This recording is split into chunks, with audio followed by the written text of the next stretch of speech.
Hello everyone, ಇದು ಬಂದು ಮಂಗಳವಾರದ ಒಂದು ಮಿನಿ ಬ್ಲಾಗ್ ಆಗಿರುತ್ತೆ. ಇವತ್ತು ನಾನು 7:30 7:45ಗೆಲ್ಲ ಎದ್ದಾದಮೇಲೆ ಇನ್ನೊಂದು ಕಾಲು ಗಂಟೆಗೆ ನನ್ನ ಮಗನೂ ಕೂಡ ಎದ್ಬಿಟ್ರು.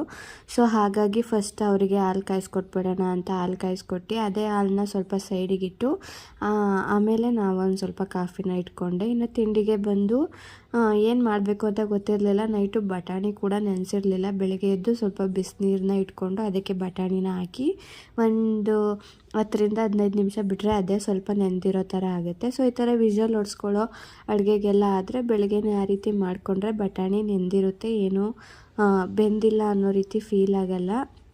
ಸೊ ಹಾಗಾಗಿ ನೆನೆಯೋಕ್ಕಿಟ್ಟು ಟೊಮೊಟೊ ರೈಸ್ ಥರ ಮಾಡಿಕೊಂಡೆ. ಅದಾದಮೇಲೆ ಮಧ್ಯಾಹ್ನ ನಮ್ಮ ಮಾವ ಬಂದಿದ್ದರು. ಅವರು ಸ್ವೀಟ್ಸು ಹೂವು ಎಲ್ಲ ತಂದಿದ್ದರು. ಇನ್ನು ಸಂಜೆ ಊಟಕ್ಕೆ ಅಂತ ಹೇಳಿ ನುಗ್ಗೆಕಾಯಿ ಮತ್ತು ಆಲೂಗೆಡ್ಡೆನ ಹಾಕಿ ಬೇಳೆ ಸಾಂಬಾರನ್ನ ಮಾಡ್ಕೊತಾ ಇದ್ದೀನಿ. ಸೊ ಇದಾಗಿತ್ತು ನನ್ನ ಇವತ್ತಿನ ಒಂದು ಮಿನಿ ಬ್ಲಾಗ್.